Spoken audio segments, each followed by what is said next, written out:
దైవ వర్తమానాన్ని మనము ధ్యానం చేసుకుందాం.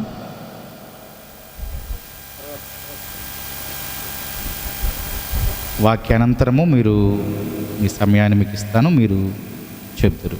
మంచిది. అపోస్తుల కార్యగ్రంథములో 8వ అధ్యాయము 21వ వచనాన్ని మనము చదువుకుందామండి.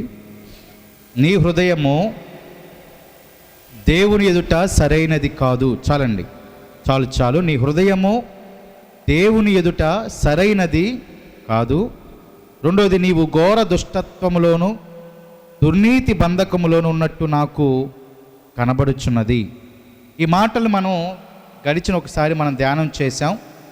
ఆ విషయాల్లోకి అయితే నేను వెళ్ళను, కానీ ఈ విషయాన్ని ఆధారం చేసుకొని కొన్ని శ్రేష్టమైనటువంటి మాటలను మనము ధ్యానం చేసుకుందాం. పుల్లరా, లేఖనం మాట్లాడుతూ ఉంది, నీ హృదయము దేవుని ఎదుట సరైనది కాదు అని. ఎవరి పక్షమై ఈ మాట మరి పేతురు గారు చెప్పారు అని గనక ఆలోచన చేస్తే, సీమోను అనేటటువంటి గారడి చేసేటటువంటి ఒక మనుష్యుని బట్టి. ఇప్పుడైతే అతను గారడీ చేయట్లేదు, కానీ లేఖనాల్లో పై వచనాల్లో గనక మనం చూడగలిగినట్లయితే ఆయన కూడా యేసుక్రీస్తు ప్రభువారిని అంగీకరించారని, నమ్మి బాప్తిస్మమును పొంది పిలుపును ఎడబాయకుండా ఆయన అనేక అద్భుత కార్యాలు చూస్తూ మరి విభ్రాంతి నొందుతూ తనకు జీవితంలో నడుస్తూ ఉన్నాడు అని పై వచనాల్లో మనం చూడొచ్చు. యేసును నమ్మినటువంటి ఈయన, యేసును అంగీకరించినటువంటి ఈయన, రక్షణను పొందుకున్నటువంటి ఈయన స్థితిగతులను ఎరిగినటువంటి పేతురువారు ఆయనతో నేరుగా సరాసరిగా ముక్కుసూటిగా ఏమాత్రము ముఖస్థుతి లేకుండా అంటున్నాడు కదా, నీ హృదయము దేవుని ఎదుట సరైనది కాదు అని అన్నాడు. ఏమన్నారండి? నీ హృదయము దేవుని ఎదుట సరైనది కాదు. ఎవరా మనుషుడు? యేసయ్యను నమ్మాడు, కొంతకాలము భక్తి జీవితంలో కొనసాగాడు, కొంతకాలము భక్తి క్రమములో నడిచినటువంటి ఆయన ఆ భక్తి నుంచి తొలగిపోయి ఆశల వైపునకు మరల్చబడినటువంటి ఆయనను చూసి అంటున్నాడు కదా, నీ హృదయము దేవుని ఎదుట సరైనది కాదు, సరైనది కాదు. ఎందుకంటే ఆయన ఘోర దుష్టత్వములోను దుర్నీతి బంధకాల్లో ఉన్నట్లుగా పేతురు గారికి కనబడింది. కావున ఇదిగో నీ హృదయము దేవుని ఎదుట సరైనది కాదు. పుల్లరా, ఈ మాటని ఆధారం చేసుకొని మన జీవితాలకు మనం ఈ మాటను గనక అప్లై చేసుకుంటే, ఇదే మాట దేవుడు మనతో అంటే, ఇదే మాట దైవజనులు మనతో అంటే మనకి చాలా చిన్న చూపుగా ఉండిద్ది. నీ హృదయము సరిగ్గా లేదు దేవుని ఎదుట అని చెప్పినా, రెండోది నువ్వు దుష్టత్వములో బంధకములో ఉన్నావు అని చెప్పినా మనకు ఆ సమయంలో కొంత బాధ కలగొచ్చు, వేదన కలగొచ్చు, లేదా వీరేంటి నా గురించి ఇలాగ చెప్తున్నారు అని మనం లోపల కూడా అనుకోవచ్చు. అయితే దేవుని వాక్యము ఎప్పటికీ నిరర్ధకము కాదు. కావున ఒకవేళ ఈ మాటలను ఆధారం చేసుకున్నటువంటి మనము మన హృదయంలో కూడా దేవుని ఎదుట సరైనదిగా ఉందో లేదో పరీక్ష చేసుకోవాల్సినటువంటి అవసరం ఎంతైనా ఉన్నది పుల్లారా. ఎందుకంటే మన దేవుడు ఎవరంటే హృదయమును లక్ష్య పెట్టేటటువంటి దేవుడు. ఆమేన్. చూడండి, ఆ మాట సమూయేలు మొదటి గ్రంథంలో ఆ మాటను ఒకసారి మనం చూడొచ్చు పుల్లారా. 16వ అధ్యాయము 7వ వచనాన్ని గనక మనం చూస్తే, 16వ అధ్యాయము 7వ వచనాన్ని మనం చదువుదాం. అయితే యెహోవా ఎలాగూ సెలవిచ్చెనో అతని రూపమును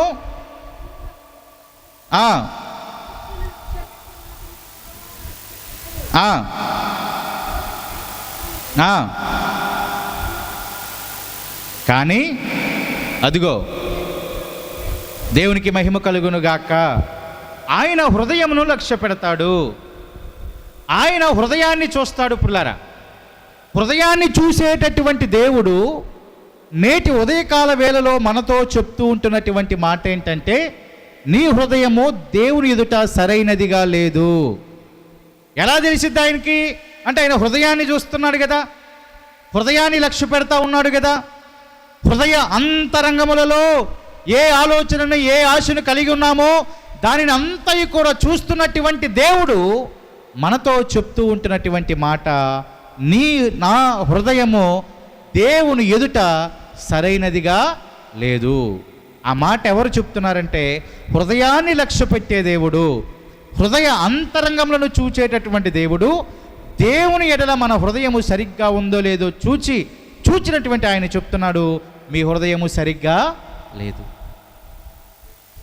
ఎందుకు మన హృదయము సరిగ్గా లేదు అని గనక మనం ఆలోచన చేస్తే, అదే సమూయేలు గ్రంథంలో ఒక మాటను గనక మనం ఆధారం చేసుకుంటే 7వ అధ్యాయము పుల్లరా 3వ వచనాన్ని ఒకసారి మనం చదువుదాం. సమూయేలు ఇశ్రాయేలు అందరితో ఇట్లా, నేను మీ హృదయములతో ఏమన్నారంట పుల్లరా, యెహోవా యొద్దకు మీరు మల్లుకొనిన ఎడల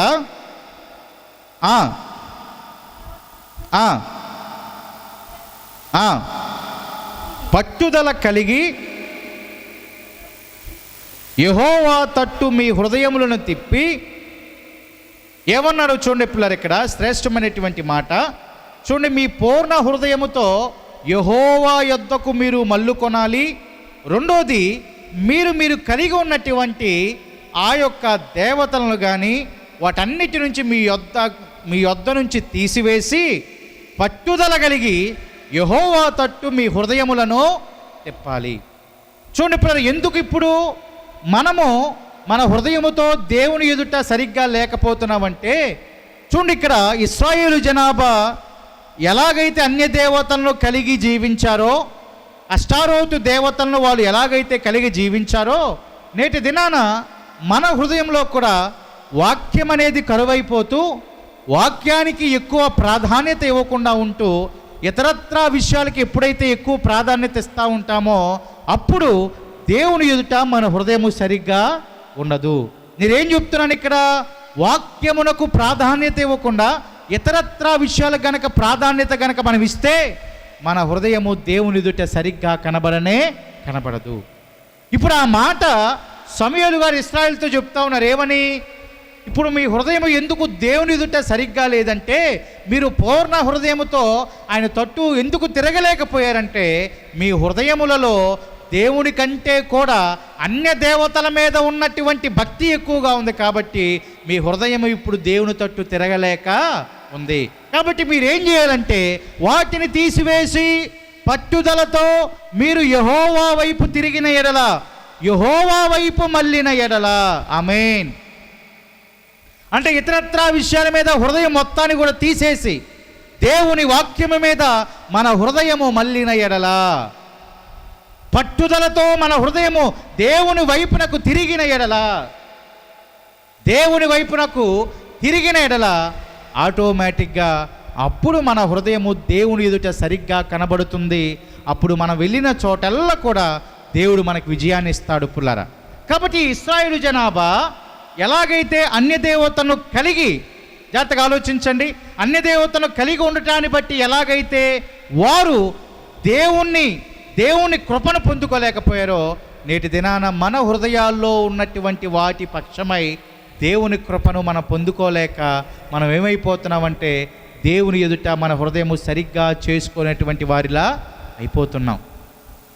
కాబట్టి దేవుని ఎదుట మన హృదయము సరిగ్గా ఉండాలంటే మనం ఏవైతే ఇతరత్రా విషయాలను కలిగి ఉన్నామో వాటన్నిటిని తీసివేస్తూ మన హృదయము దేవుని హృదయముతో కలిసిపోవాలి. ఆమేన్. మన హృదయం ఎవరితో కలిసిపోవాలంట? లేఖనం మాట్లాడుతూ ఉంది. ఇప్పుడు అదే సమూయేలు మొదటి గ్రంథములో 18వ అధ్యాయాన్ని కనుక మనం చదివితే, మొదటి అధ్యాయం 18వ అధ్యాయం మొదటి వచ్చిన ఒకసారి చూద్దామండి. దావీదు సౌలుతో మాట్లాడుట చాలించినప్పుడు యోనాతాను హృదయము దావీదు హృదయముతో, యోనాతాను హృదయం ఎవరితో కలిసిందంటే పుల్లారా? దావీదు హృదయముతో కలిసిపోయెను.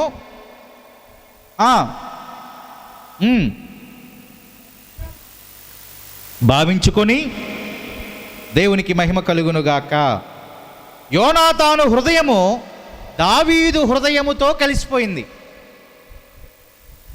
యోనాతాను హృదయము దావీదు హృదయముతో ఏమైందంట? ఇప్పుడు ఇద్దరి హృదయాలు ఎలాగున్నాయి? ఒకటిగానే ఉన్నాయి. దేవునికి మహిమ కలుగునుగాక. ఏక హృదయం పురులారా. వారి ఇరువురి హృదయాలు ఎలాగున్నాయంటే ఏక హృదయంగా ఉన్నాయి.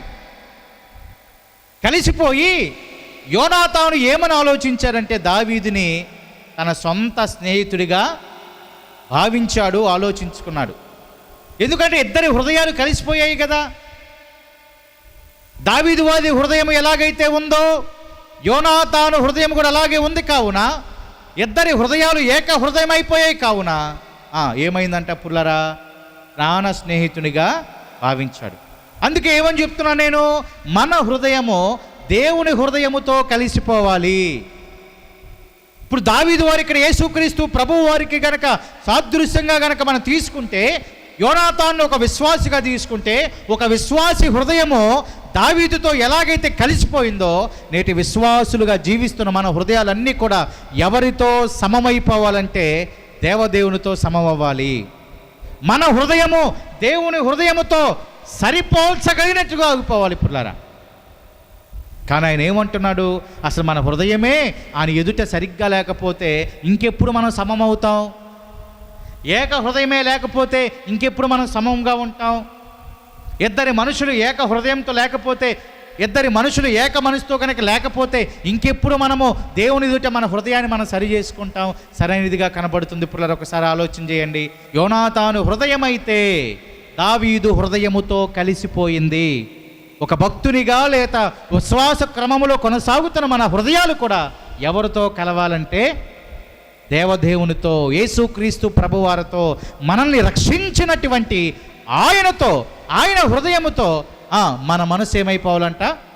అందుకే ఫిలిప్పీ పత్రికలో రాయబడుతున్న మాట చదవవసరం లేదు, కానీ మీరు యేసుక్రీస్తు ప్రభువారు కలిగి ఉన్నటువంటి మనస్సును మీరు కూడా, దేవునికి మహిమ కలుగునుగాక. ఏమని లేఖనం మాట్లాడుతూ ఉంది? యేసయ్య కలిగి ఉన్నటువంటి మనసును మీరు కూడా. ఇక్కడ యోనాతాను మనసు దావీదుతో కలిసిపోయినటువంటి రీతిలో భక్తి జీవితంలో కొనసాగిపోతున్న మన హృదయము, మన మనసంతయు కూడా యేసుక్రీస్తు ప్రభు వారితో కలవాల్సినటువంటి అవసరత ఎంతైనా ఉన్నది. కలవాలంటే అక్కడ సమూయేలు గారు ఒక కండిషన్ ఏమని పెట్టాడు? మీ దగ్గర ఉన్న, మీ చుట్టూ ఉన్న, మీలో ఉన్న అన్య దేవతల్ని తీసివేసి పట్టుదలతో ఆయన వైపు తిరగాలి అన్నాడు. నేటి దినాన మన హృదయము ఆయనతో కలవాలన్న మనలో ఉన్నటువంటి ప్రతి కల్మషాన్ని తీసివేసి పట్టుదలతో ఆయన వైపునకు తిరిగితే ఆయన హృదయముతో మన హృదయము కలిసిపోతుంది. అప్పుడు ఎవరు కూడా మన వేలెత్తి చూపనే ఎందుకంటే అన్నీ తీసేసుకున్నాం.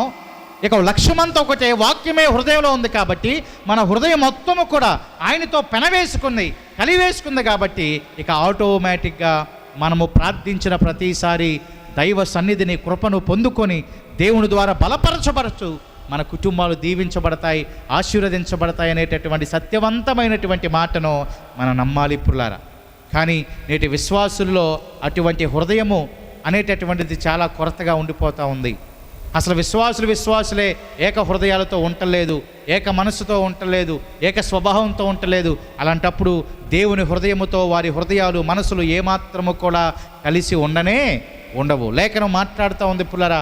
యాకోబు రాసినటువంటి పత్రిక ఒకసారి గనక మనం చూస్తే అందులో చెప్పబడుతున్నటువంటి మాట 2వ అధ్యాయము 4వ వచనాన్ని ఒకసారి మనం చదువుదాం.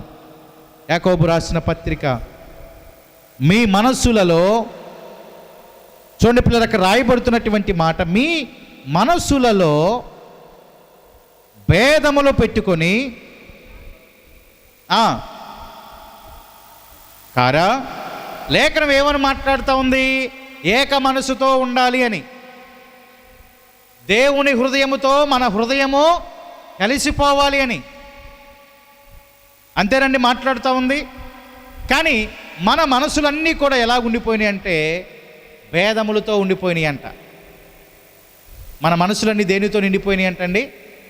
భేదములతో నిండిపోయినాయి.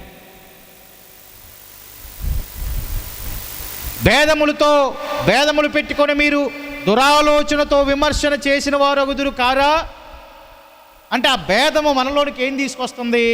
దురాలోచన. మన మనసులోకి వచ్చినటువంటి ఆ భేదము మనకేం కలగజేస్తుందంట?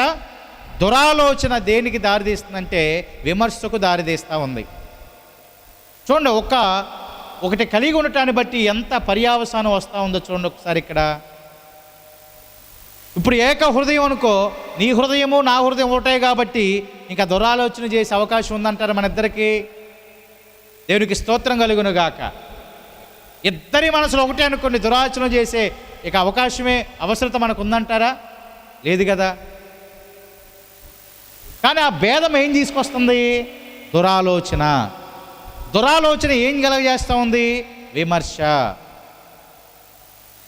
అందుకే పై వచనంలోనే భక్తుడు ఏం క్లారిటీ ఇచ్చాడంటే, అక్కడ మంచిగా బంగారమును ధరించుకొని మంచి ప్రశస్త వస్త్రాలు మరి ధరించుకొని వస్తున్నటువంటి చూడండి పిల్లరా, వారందరిని కూడా మనం ఏమంటామంటే సన్మానిస్తామంట. ఏం చేస్తామంట? సన్మానిస్తాం. కానీ మురికి బట్టలు ధరించుకొని వస్తున్నటువంటి ఆ యొక్క మనుషుని మనం ఏం చేస్తామంట? నువ్వు అక్కడే కూర్చో, నా దిగువన కూర్చో, నా పాదపీఠము కింద నీవు కూర్చో.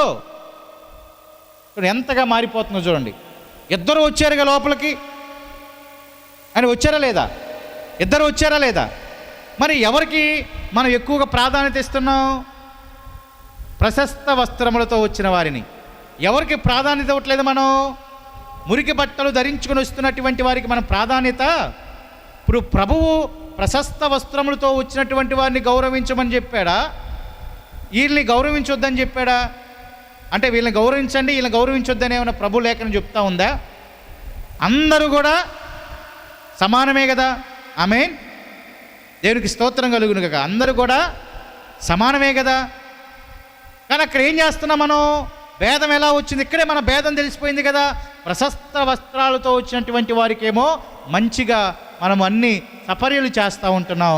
కానీ ఒక విధమైనటువంటి విధానములో సరైనటువంటి బట్టలు ధరించకుండా వచ్చినటువంటి వారిని మనం ఏ రీతిగా చూస్తున్నాం ఒకసారి ఆలోచించేయండి. అదే మనలో ఉన్నటువంటి భేదము. మరి ఈ రకమైనటువంటి మితములు, భేదములు మనలో అనగా క్రీస్తుని ధరించిన వారిలో ఉండాలా? లేదు కదా. అందుకనే ఏముంటుంది దేవుని లేఖనము? మీ హృదయము దేవుని ఎదుట సరైనదిగా. ఎందుకంటే మనం అందరం ఒకేలాగా చూడాలి. అందరిని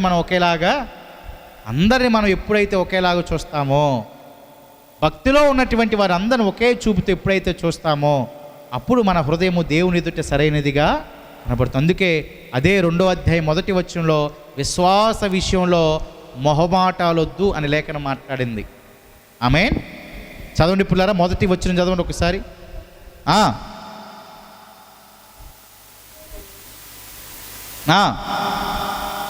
విషయంలో అదిగో మొహమాటము గలవారై ఉండకుడి. దేవునికి స్తోత్రం. విశ్వాసంలో మొహమాటము ఉండకూడదు.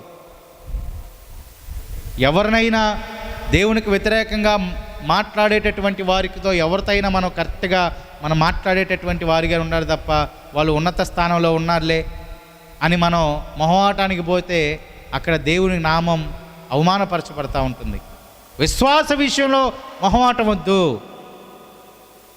నీ హృదయంలో దేవుని వాక్యం ఉంది కాబట్టి, దేవుని హృదయముతో నీ హృదయము సరిపోయింది కాబట్టి, యేసుక్రీస్తు ప్రభువు ఎక్కడ మొహమాటంతో మాట్లాడినట్టుగా లేరు. ఆమేన్. ఖండించాడా? అవునా కదా పిల్లరా? ఎక్కడ ఆయన మొహమాటంతో మాట్లాడలా. ఎక్కడ కూడా మొహమాటంతో మాట్లాడితే మరొకసారి వీళ్ళు వాక్యం వినరేమో అని అనుకోవాలా. ఏదైతే తండ్రి ఆలోచన ఉందో, తండ్రి చిత్తం ఏమైతే ఉందో అదంతా కూడా నెరవేర్చినటువంటి కుమారుడు యేసయ్య ఉన్నాడు. ఆ మనసును మీరు కూడా ధరించాలి, ఆ హృదయమును మీరు కూడా ధరించాలంటే విశ్వాసములో మొహమాటం ఉండకూడదు. ప్రభువుని వెంబడించే విషయాల్లో, స్తుతించే విషయంలో, భక్తి చేసే విషయంలో పిల్లల మొహమాటం ఉండకుండా దైవ భక్తిలో మనము ప్రాపర్గా పర్ఫెక్ట్గా కొనసాగాలి తప్ప మొహమాట పడి ఎవరో ఏదో అనుకుంటారని, బంధువులు ఏదో అనుకుంటారని, వీరు ఇలాగ అనుకుంటారని మొహమాటం పడితే అప్పుడు దేవుని మనం సరిగ్గా స్తుతించలేం, దేవుని మనం సరిగ్గా కొనియాడలేం. కాబట్టి మనుషుల కోసం మొహమాటపడి లేకపోతే అధికారుల కోసం మొహమాటపడి మన విశ్వాసంలో ఎప్పటికీ కూడా తగ్గిపోదు. కాబట్టి మన మనసులలో ఈ విశ్వాస విషయంలో ఏ భేదాలున్నా, లేకపోతే భక్తి చేసే విషయంలో ఏ భేదాలున్నా వాటన్నిటిని తీసివేసుకుంటే అందరూ ఏక హృదయంతో ఉంటాం, ఏక మనసుతో ఉంటాం. ప్రభుని మనసారా మనం స్తుతిస్తామండి. యేసుక్రీస్తు ప్రభువారు ఎవరి మీద కూడా అంటే ఏ భేదం కూడా లేదు, ఆయనకి అందరూ ఒకేలాగా చూశాడు. మత్తయి సువార్తలో కనుక ఒక మాట చూస్తే 5వ అధ్యాయము 45వ వచనం ఒకసారి చదవండి పుల్లారా. మత్తయి సువార్త 5వ అధ్యాయము 45వ వచనాన్ని చదువుదాం. చెడ్డవారి మీదను మంచివారి మీదను అదిగో సూర్యుని ఉదయింపజేసి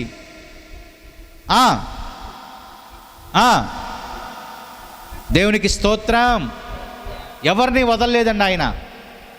ఆయనలో భేదం ఏమాత్రం కూడా లేదు. నీతిమంతుల మీద అనీతిమంతుల మీద. మనమైతే మనకు నచ్చిన వారి మీదే వర్షాన్ని కురిపిస్తాం, ప్రేమ చూపిస్తాం, అన్నీ చూపిస్తాం. మనకు అదే నచ్చినటువంటి వారు వచ్చామనుకో మనం ఏమీ కూడా చూపించాం. ప్రేమ అనేటటువంటిది ఆ సమయంలో సందర్భంలో కనపడదు. కానీ యేసయ్య హృదయముతో మన హృదయము కలవాలని లేఖనం మాట్లాడుతుంది కదా. మరి నీతిమంతుల మీద అనీతిమంతుల మీద ఆయన వర్షమును కురిపించిన దేవుడు, భేదము లేని దేవుడు, భేదము ఏమాత్రము లేని దేవుడు. ఎవరైనా ఆయన ఆశ్రయిస్తే వారి నిత్యముగా కనికరించగలిగినటువంటి సమర్థుడు మన దేవుడి పుల్లారా. మరి అలాంటి దేవుని ఆరాధిస్తున్న మన హృదయాల్లో భేదాలా? మన హృదయాల్లో భేదాలా? చెప్పండి, ఒకసారి ఆలోచించండి. మన హృదయంలో మనం భేదాలు పెట్టుకుంటామా? అందుకే కదా ఆయన ఏమన్నాడు, మీ హృదయము దేవుని ఎదుట సరైనది, భేదములున్న నీవు సరైనటువంటి విధానములో లేవు. మన హృదయము దేవుని హృదయముతో కలిసిపోవాలి. యోనాతాను హృదయము దావీదు హృదయముతో కలిసిపోయి అతని ప్రాణ స్నేహితుడిగా ఎలాగైతే ఎంచాడో మన హృదయము ఆయన హృదయముతో కలిసిపోయి ఆయనే నిజరక్షకుడు, నన్ను కాపాడుతాడు, నన్ను బలపరుస్తాడని నమ్మి విశ్వాస క్రమంలో కొనసాగితే ఒకానొక దినాన మనందరి మీద ఆయన దీవెన అనే వర్షాన్ని కుమ్మరించబోతా ఉన్నాడు పుల్లారా.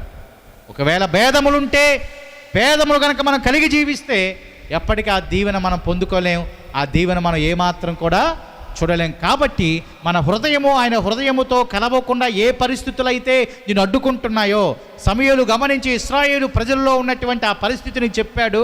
మీరు ఆ దేవతల మీద మీ మనసుంది కాబట్టి దాని నుంచి బయటకు వచ్చి పట్టుదలతో ఆయన వైపు తిరిగితే దేవుడు మీకు సహాయం చేస్తానన్నాడు. కాబట్టి ఏ పరిస్థితులు ఇప్పుడు దేవుని హృదయముతో మనని కలవనీయకుండా చేస్తూ ఉన్నాయో ఆ పరిస్థితుల మీద మనము విజయాన్ని సాధించినట్లుగా ఆ భేదములు తీసేసుకొని మనం అందరం కూడా భక్తి జీవితంలో కనుక నడిస్తే, కొనసాగితే పుల్లరా, ఖచ్చితముగా ఇప్పుడు ఆయన ఎదుట మన హృదయము సరిగ్గా కనబడుతుంది.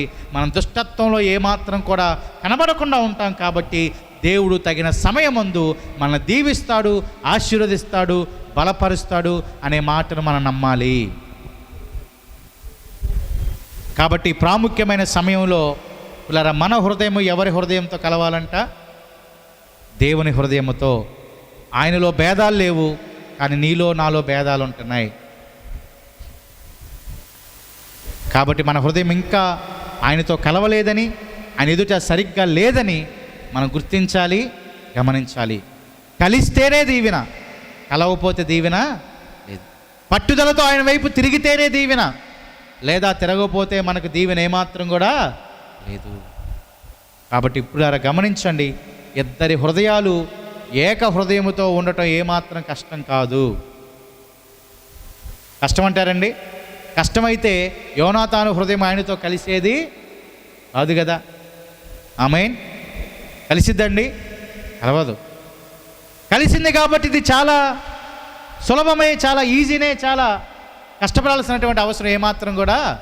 కాబట్టి ఇప్పుడు మన టార్గెట్ అంతా మన హృదయము దేవునితో కలుస్తూ, మన సంఘస్థులతో మన హృదయము కలుస్తూ, అంటే ఒకే మనసుతో కలుస్తూ ఒకే హృదయముతో కొనసాగి నడవగలిగినట్లయితే మనందరి మీద దీవెన వర్షాన్ని ఆయన కుమ్మరించబోతా ఉన్నాడు. కాబట్టి ఈ చివరి దినాల్లో ఉన్నటువంటి మనం కూడా మన హృదయాన్ని ప్రభునకు మనం సమర్పిద్దామండి. ఏమాత్రము కూడా లోపము లేకుండా మన హృదయాన్ని ఆయనకి సమర్పిద్దాం. ఇంకా రక్షణ లేకుండా ఉన్నటువంటి వారు రక్షణ పొంది, అయ్యా నీ హృదయముతో నా హృదయాన్ని జతపరుస్తాను, నన్ను దీవించవా, ఆశీర్వదించవని ఆయనను మనసారా అడిగితే ఖచ్చితముగా అట్టి కృప ఆయన మనకు దయచేయబోతా ఉన్నాడు, అనుగ్రహించబోతా ఉన్నాడు. అట్టి సరైనటువంటి క్రమమైనటువంటి హృదయాన్ని కలిగి ఆయన ఎదుట మనం నిలబడటానికి, జీవించడానికి మనం ప్రయాసపడదాం. అది మహా ధన్యకరమైనటువంటి విషయం, అది మహా సంతోషం ఇచ్చేటటువంటి విషయం. అంటే ఎవరితో మన హృదయం అంట? ఈ లోకములో డబ్బున్న వాళ్ళతో కాదు, లోకాన్నే సృష్టించినటువంటి ఆయన హృదయముతో మన హృదయము సమం చేయబడింది. ఆమేన్. ఎంత ధన్యత ఇచ్చాడండి దేవుడు మనకి. ఎవరికి ఇస్తారా ధన్యత? మన హృదయం ఆయన హృదయంతో మరి ఆయన అసలు స్వీకరించే మనసు కూడా లోకంలో ఎవరికి ఉండదు, కానీ మన దేవునికి ఉంది. ఎవరినైనా స్వీకరించే మనసు ఉంది. అలాగా దేవదేవుడే మనం ప్రోత్సహిస్తూ వస్తున్నప్పుడు మనం వెనకడుగు వేయకుండా మన హృదయాన్ని సంపూర్ణంగా ఏ విధమైనటువంటి లోటుపాట్లున్నా, అననుకూల పరిస్థితులున్నా, వ్యతిరేకమై ఉన్నా, ఇప్పుడు వరకు అనేక ఆచారాలు సాంప్రదాయాలతో ఉన్న ఇశ్రాయేలు ప్రజల వలె మనం ఉన్న పట్టుదలతో వాటిని దూరం చేసుకొని ఆయనకి ఇష్టమైన బిడ్డలుగా, నచ్చిన బిడ్డలుగా, విశ్వాసులుగా మనం జీవిస్తే మనందరి మీద ఆయన దీవెన వర్షాన్ని కుమ్మరించబోతున్నాడు. కావున అట్టి ఆశీర్వాదం మనం పొందుకొని మరి మనం కొనసాగునట్లుగా, నడిచినట్లుగా ఈ సన్నిధిలో ఉన్నటువంటి మనమందరం కూడా ప్రార్థన చేద్దాం. ప్రార్థనలో ముందుకు కొనసాగుదాం. దేవుడి మాటలను దీవించునుగాక. ఆమేన్. అందరూ లేచి నిలబడదాం. ప్రత్యేకంగా ప్రభు బల కోసం సిద్ధపడిన బిడ్డలందరూ కూడా లేచి నిలవబడండి. పుల్లారా, ప్రభు యొక్క శరీరమును, యవన రక్తమును మనం ప్రార్థనాపూర్వకంగా విత్తబడినటువంటి వాక్యమును ఒకసారి మన హృదయంలో సరి చేసుకుంటూ, భద్రం చేసుకుంటూ, అయోగ్యులుగా కాకుండా యోగ్యకరమైనటువంటి రీతిలో మనము ఈ కార్యములో పాలు పంపులు పొందినట్లుగా ప్రార్థన చేద్దాం. ప్రార్థనలో ముందుకు కొనసాగుదాం. ఎవ్వరు మౌనంగా ఉండొద్దు పుల్లారా. సిద్ధపడిన వారందరూ కూడా లేచి నిలబడండి. మీ యొద్దకు శరీరము ఆయన యవన రక్తము తీసుకురాబడతా ఉంది. ఏక మనసుతో మనం ప్రార్థన చేద్దాం. ఏక మనసుతో ప్రార్థన చేద్దాం. ఎవ్వరు మౌనంగా